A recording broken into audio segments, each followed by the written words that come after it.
वही मतलब बुढ़ा हुआ है वो 65 साल वाला जो रेप करके आया कुत्ते का बच्चा, ये वही है, सुअर का बच्चा। हाँ वो बता रही थी, बच्चे लोग को बता रही थी, बोलते हैं कि ऐसा ऐसा हुआ है करके, तो सब बड़े लोग सुने हैं। उसके बाद पूछे तो बोलती हाँ मेरे को लेके गया था दुकान, तब 2-3 दिन लेके जाता था और ऐसा ऐसा क्या है करके बता रही थी सब। ये पूरी प्लान के साथ हमारी हिंदू बहन के साथ अनाचार किया। आज ऐसा है कि भैया आज तो मेरे मुंह से आवाज निकल रहा है, लेकिन मैं जैसा बोलता हूँ उस प्रकार का आज नहीं बोल पा रहा हूँ, क्योंकि हृदय में एकदम बहुत। हम लोग का तो एक ही मांग है, या तो फांसी दो या हमारे हवाले कर दो, हम उसके साथ कुछ भी करेंगे, यही है हम लोग का बस। मतलब कितनी शर्म की बात है कि जो बलात्कार किया उसको बचाने के लिए भी 2 गाड़ी, एक वेन में आए थे, उसके बाद बाइक में आए थे, ऐसे करके 12-13 लोग उसको बचाने के लिए आए थे और साथ में वकील भी लेकर आए थे। मतलब क्या है ये? कभी हमारे बच्चों के साथ भी ये हादसा हो सकता है, इसीलिए हम लोगों को न्याय चाहिए बस।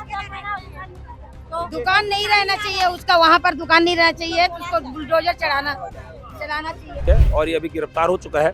हमारी मांग ये है कि अभी देखिए, अभी हमको उसका घर को तोड़वाना है, दुकान को तोड़वाना है, तो हमको नगर निगम जाना है, जोन के पास जाना है।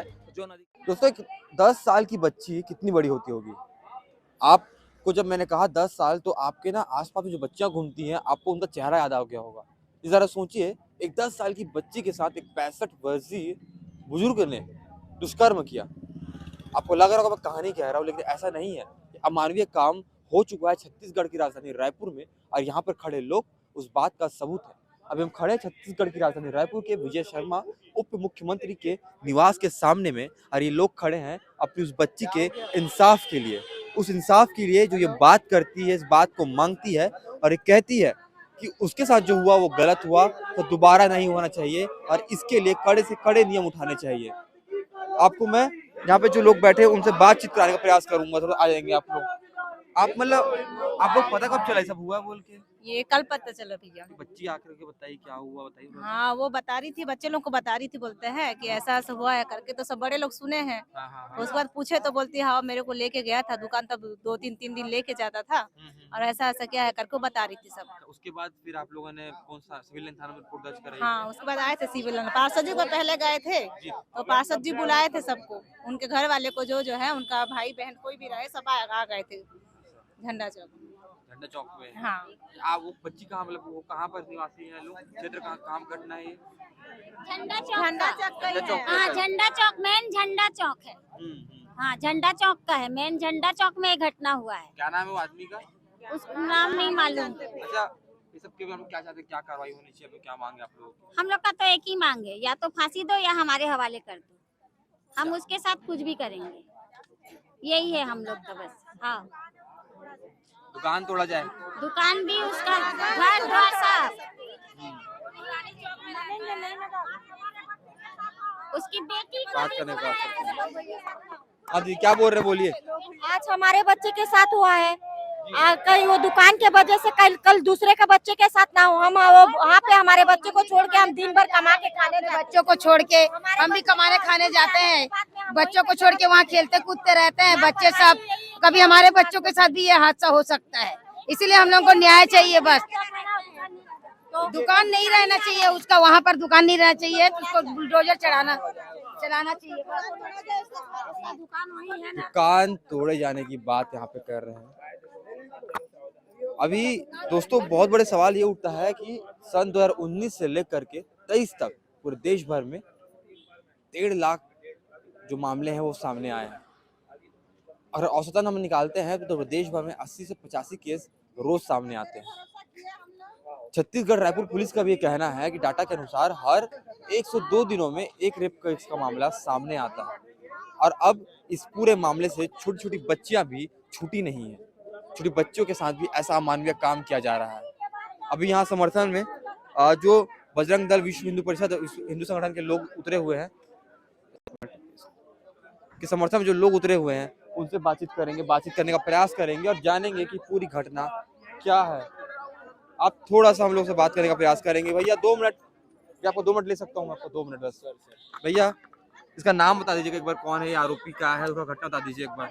जी, आरोपी है अब्दुल सज्जाद अंसारी, 65 वर्षीय मुसलमान है, जो पूर्व में सरकारी नौकरी भी किया था। ये पूरी प्लान के साथ हमारी हिंदू बहन के साथ अनाचार किया।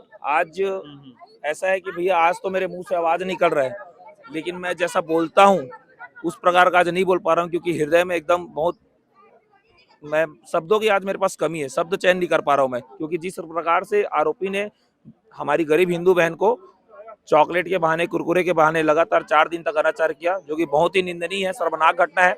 और उससे भी निंदनीय घटना यह है कि बलात्कारी के घर वाले उसको बचाने के लिए आए थे। मतलब कितनी शर्म की बात है कि वो जो बलात्कार किया उसको बचाने के लिए भी 2 गाड़ी, एक वेन में आए थे, उसके बाद बाइक में आए थे, ऐसे करके 12-13 लोग उसको बचाने के लिए आए थे, और साथ में वकील भी लेकर आए थे। मतलब क्या है ये? मैं इसीलिए आज हम लोग गृह मंत्री के घर के सामने है कि भैया आप एक ऐसा एग्जाम्पल सेट करो, क्योंकि इस साल का ये मतलब लास्ट 10 महीने में ये तीसरा कर है। इससे पहले भी मोमिन पारा में इसी प्रकार का घटना घटा था, उस समय भी आरोपी मुसलमान 55 वर्ष का था, 50 वर्ष का था। इस बार भी मुसलमान व्यक्ति 65 वर्ष का है, और हर बार हमारी हिंदू बहनें 10 साल, 11 साल, 12 साल की रहती है। तो एक प्रकार का ये जिहाद भी है, क्योंकि ये मरने से पहले भी जिहाद पे विश्वास करते हैं। तो इसी के प्रकार ये लोग अपना कार्य कर रहे हैं। तो मैं मुसलमान समाज से भी निवेदन करता हूँ, ऐसे लोगों का विरोध कीजिए, आप लोग इनका सपोर्ट मत कीजिए, इनके लिए वकील मत लाइए। आप जैसे नुपुर शर्मा के बयान में आप लोगों ने देश भर में आंदोलन किया था, वैसे एक बार इन बलात्कारियों के लिए भी आप लोग आंदोलन कीजिए। अरे लेकिन वो 10 साल की बच्ची, उसको दया धर्म भी नहीं है। व्यक्तिगत सवाल पूछ रहा हूँ मैं, क्या मतलब उसके मन में क्या चल रहा है? हैवान है वो आदमी। हैवान भैया, मैं जो सरकारी जॉब कर रहा था, 65 वर्षीय, जो 62 साल की उम्र में रिटायर हो चुका था, उसके बाद वहाँ पे किराना दुकान चला रहा था, वो नहीं भी चला था तो भी उसका घर बार सब चल रहा था। उसके बाद भी वो, और मेरा तो ये कहना है, तो अभी एक बच्ची हमारी पकड़ाई है, उससे बिल्कुल। पहले भी उस एक तो बस्ती में ऐसी बहुत तो सारी बच्चियां राजधानी रहती की है। घटना सामने आ गई, कहाँ से और होता होगा। भैया राजधानी में तीसरी घटना है, हमारे छत्तीसगढ़ में 33 जिले हैं, हर जिले में अगर ऐसी मैं बोलता हूँ 3 घटना भी होती है साल भर में, तो 33 दिया कर लीजिए भैया, लगभग 100 हर साल हमारे राज्य में ये लोग जानबूझ के कर रहे हैं। मतलब ये है। और लव जिहाद का आंकड़ा बताऊंगा तो हर साल पूरे भारतवर्ष में 10 लाख हिंदू बहनों के लोग फंसा करके लव जिहाद का शिकार बनाते हैं, और लव जिहाद का शिकार बना करके हमारी हिंदू बहनों का पूरा परिवार, चाचा, भतीजा, पति, सब मिल करके उसका शारीरिक शोषण करते हैं। ये भी बलात्कार की श्रेणी माना चाहिए, क्योंकि सबसे ज्यादा ये ऑफिशियल डाटा है 10 लाख रुपए। अब सरकार का भी डाटा उठाएंगे तो सरकार का भी डाटा आपको 2 से 4 लाख डाटा पूरे देश भर में मिलेगा ही। अभी ये जो आरोपी है, इसका नाम, इस जानवर का नाम ले दीजिए एक बार। और अब्दुल सज्जाद अंसारी। इसके ऊपर कौन सी कार्रवाई हो रही है, क्या मांग है? इसके ऊपर अभी रासुका के तहत कार्रवाई हो रही है, और ये अभी गिरफ्तार हो चुका है।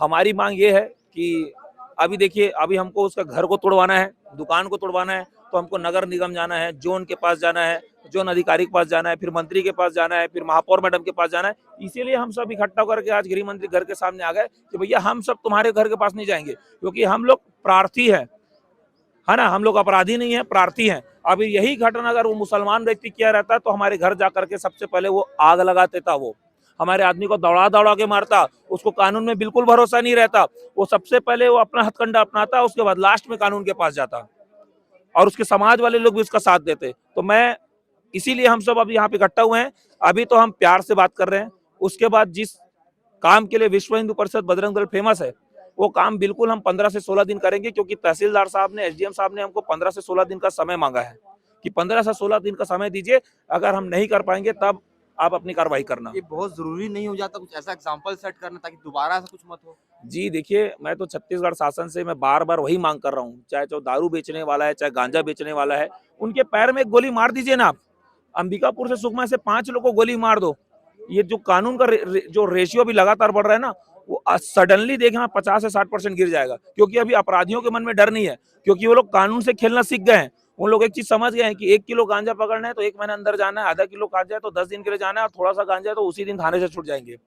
वो लोग कानून से खेलना सीख गए। तो अब सरकार को एक एग्जाम्पल सेट करना पड़ेगा, जैसे यूपी में होता है, गुंडा एक्ट कानून आया है, गुंडे को देखो मारो, उसी प्रकार जो गांजा बेच रहे हैं, दारू बेच रहे हैं, उनको देखो मारो। बलात्कारियों को तो दौड़ा दौड़ा के मारना चाहिए, इनको तो सबके सामने फांसी में लटकाना चाहिए। बिल्कुल। फिर से वही बात, वही सवाल के साथ हम सब आपके सामने पूछना चाहते हैं कि हर 2 दिन में छत्तीसगढ़ की राजधानी रायपुर में एक रेप केस सामने आता है, तो सरकार इसके लिए क्या कर रही है? पुलिस प्रशासन इसके लिए क्या कर रहा है? जिम्मेदार लोग इसके लिए क्या कर रहे हैं? सवाल पूछना बहुत ज़्यादा ज़रूरी हो जाता है, क्योंकि ये मामला 2025 में 247 का आंकड़ा था, और ये अब इस साल का पहला, दूसरा या तीसरा, पता नहीं कौन सा मामला चल रहा हो, लेकिन लोगों ने अब छोटी छोटी बच्चियों तक को छोड़ना नाजिब नहीं समझा है। अब लोग उन पे भी टूट पड़ रहे हैं। अब मुझे लगता है कि उनके ऊपर कुछ कार्रवाई ऐसी होनी चाहिए ताकि वो एग्जाम्पल सेट हो पाए कि दोबारा ऐसा करने की किसी की जरूरत ना हो। मैं हूं कान्हा राजपूत, आप देर से जी भास्कर रायपुर।